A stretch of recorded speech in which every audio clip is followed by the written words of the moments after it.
In the last 3 decades of NRM's reign, Uganda has made significant progress in infrastructural development, trade and investment, the energy sector, as well as ICT, among others. As the country celebrates the 34 years of NRM rule, we take a look at some of the key projects and policies that are playing a critical role and will continue having a major impact in Uganda's ambition to become a middle-income economy in the near future. This feature was compiled by Robin, who is my camera person, and I.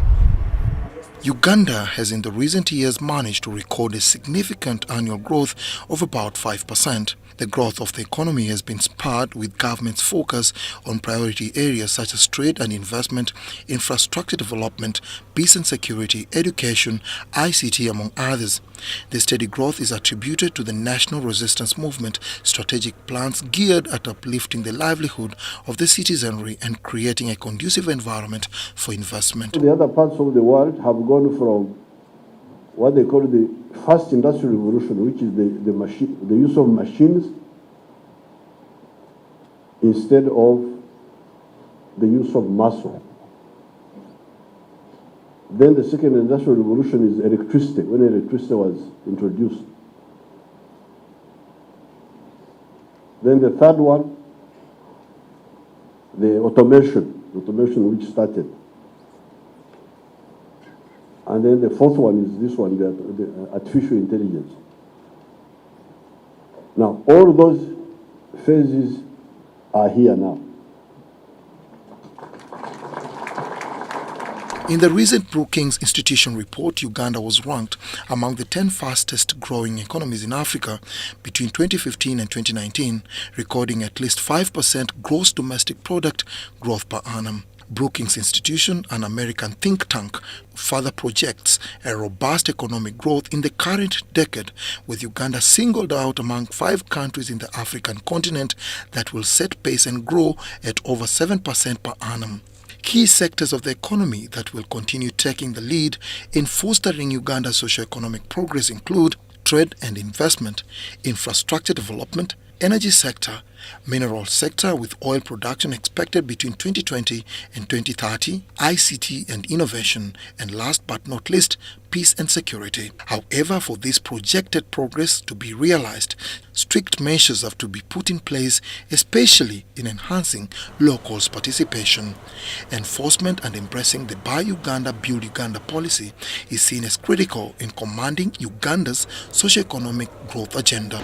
A number of factories have been put up, for example, Sorority Fruit Factory, the tea industry is in the Kigezi region, and we are working towards establishing a tea industry in Zombo.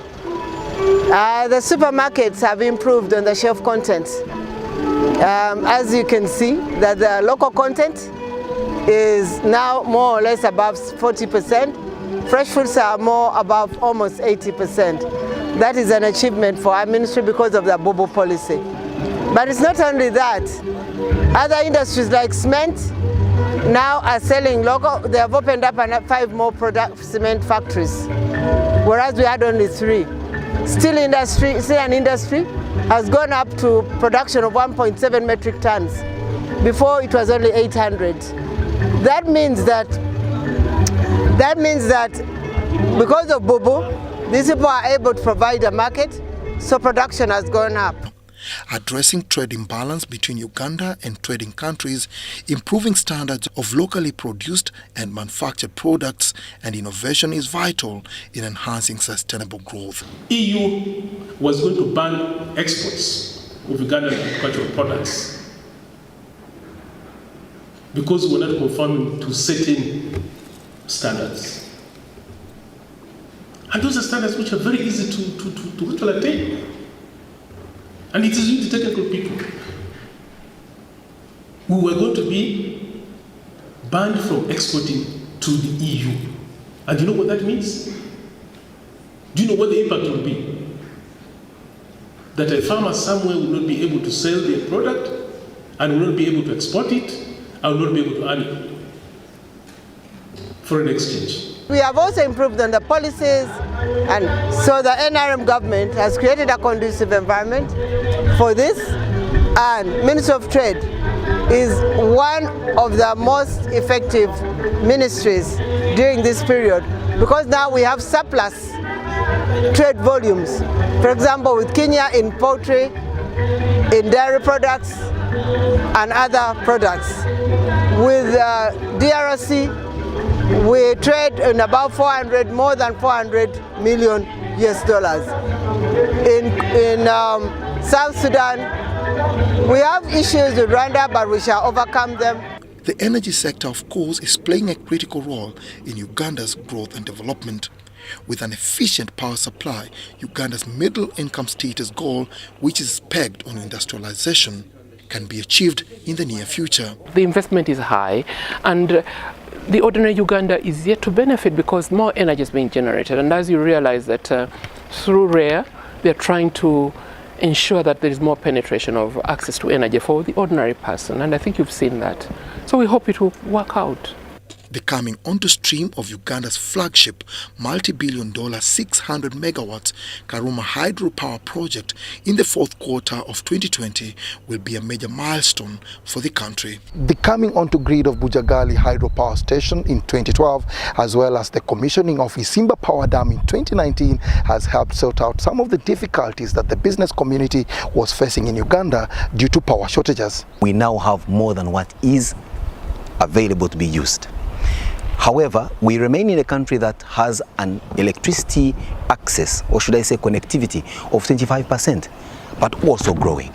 Now, if industrialization as we see today is taking root with more industry setting up shop, industrial parks being built, but also Ugandans becoming more and more able to afford electricity, this 25% access could in fact increase to 30%, to 40%. And that is in fact the outlook of the National Development Plan 2 and going into National Development Plan 3. With Uganda expected to have more than 1,200 megawatts surplus electricity by the end of 2020, more efforts geared at utilizing the surplus power must be accelerated. So for us, we're excited, and it's not yet uhuru as far as we are concerned, because we believe that there is a lot of tremendous effort going on in rail electrification and other connections to the last mile, which will also increase the level of access as well as the level of connectivity. So what we call excess today may in the next possibly 5 years be a deficit. As more investors continue to come into the economy and more factories and industries set up across the country, Uganda is bound to change its status quo from a net importer to a net exporter to the region and beyond. Dennis Igoa for UBC News.